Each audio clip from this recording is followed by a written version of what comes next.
Assalamualaikum warahmatullahi wabarakatuh. Izinkan kami mempresentasikan hasil kerja kami. Kami dari kelompok 2 yang beranggotakan 3 orang. Yang pertama yaitu ada Ansyarianto Fatoni. Yang kedua ada saya sendiri sebagai moderator, Gita Milana. Dan yang ketiga ada Sylvia Handayani. Baik, materi yang pertama akan disampaikan langsung oleh saudaraan. Kepada saudaraan, saya persilahkan. Dan materi yang pertama yaitu survei risiko. Untuk mendapatkan jaminan asuransi yang terbaik, perusahaan asuransi memerlukan informasi yang lengkap tentang kondisi yang real atas aset yang diasuransikan. Cara yang terbaik untuk mendapatkan informasi tersebut adalah dengan melakukan survei langsung ke lokasi objek pertanggungan oleh seorang surveyor risiko atau lebih dikenal sebagai risk surveyor.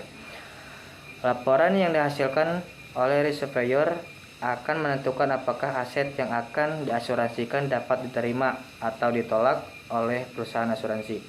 Hasil survei juga dapat menentukan luas jaminan, besarnya premi asuransi, serta kondisi tertentu yang akan diberikan oleh perusahaan asuransi. Kualitas hasil survei yang bagus adalah yang memenuhi standar health and safety environment yang berlaku di dalam industri tertentu. Survei risiko asuransi dapat dikategorikan menjadi 3 bidang. Yang pertama yaitu survei kewajiban atau kecelakaan, terutama melihat masalah kesehatan dan keselamatan yang mungkin terpengaruh oleh operasi bisnis Anda. Yang kedua, survei properti, berkonsentrasi pada kemungkinan masalah kebakaran dan keamanan.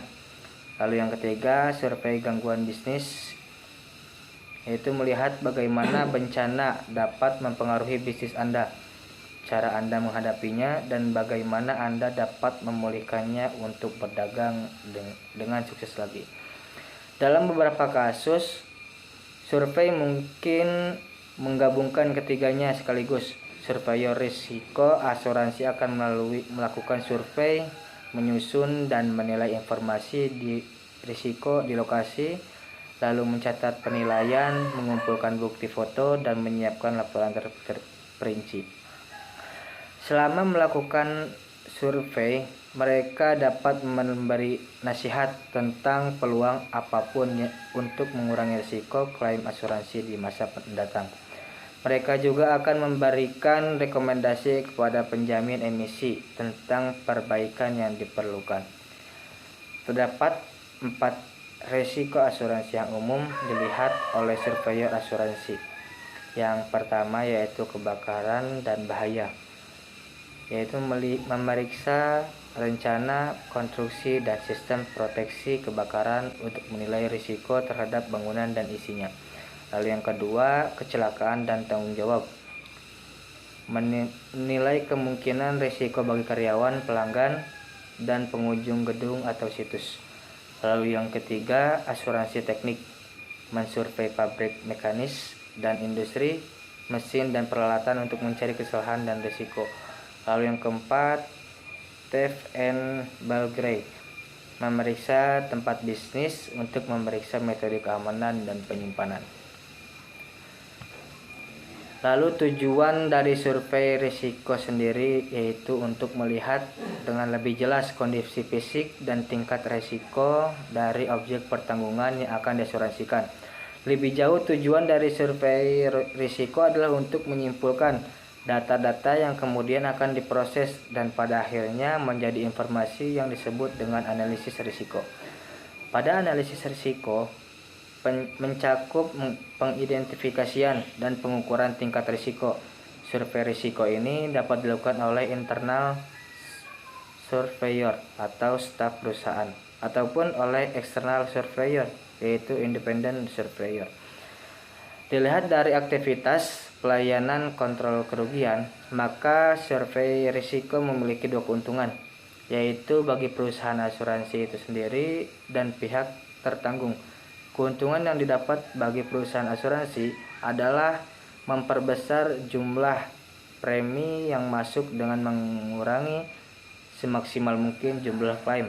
Sedangkan keuntungan bagi tertanggung adalah memperkecil dampak suatu kerugian yang muncul dengan melakukan sesuatu perbaikan atau risk improvement sesuai dengan rekomendasi dari perusahaan asuransinya.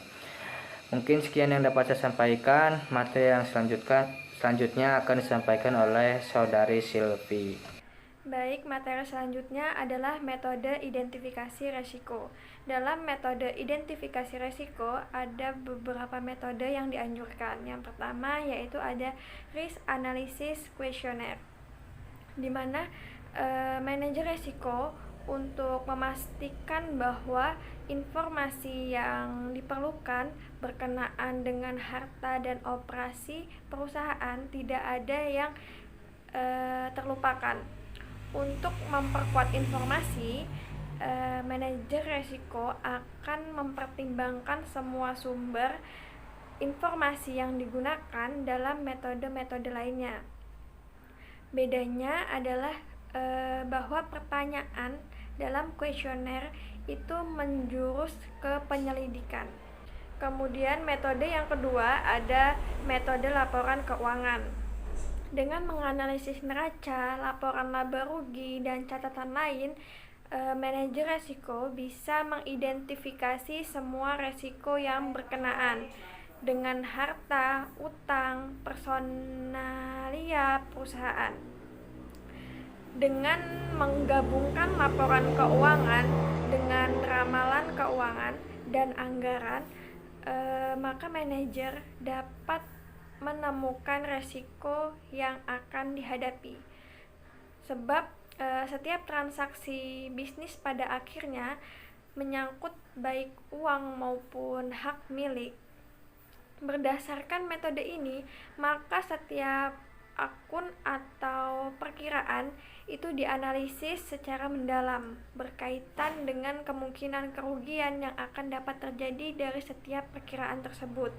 Kemudian metode yang ketiga yaitu ada metode peta aliran, di mana suatu peta aliran ini menggambarkan seluruh operasi dari perusahaan yang bersangkutan, yang dimulai dari bahan mentah, listrik, dan input yang lain-lain pada lokasi supplier dan berakhir dengan produk jadi dalam tangan langganan. Checklist dari kerugian potensial dipakaikan kepada masing-masing milik dan operasi yang terlihat dalam peta aliran tersebut untuk menentukan kerugian yang mana yang akan dihadapi oleh perusahaan yang bersangkutan. Metode yang keempat yaitu ada inspeksi. Dengan mengamati langsung jalannya operasi, bekerjanya mesin, peralatan, lingkungan kerja, kebiasaan kerja pegawai, dan sebagainya, manajer resiko ini dapat mempelajari lebih banyak dan meyakinkan tentang hazard yang mungkin tidak disadari oleh pekerja ataupun yang mungkin tidak pernah ditemukan dalam laporan tertulis. Oleh karena itu, inspeksi langsung ke objek ini merupakan suatu keharusan bagi seorang manajer resiko.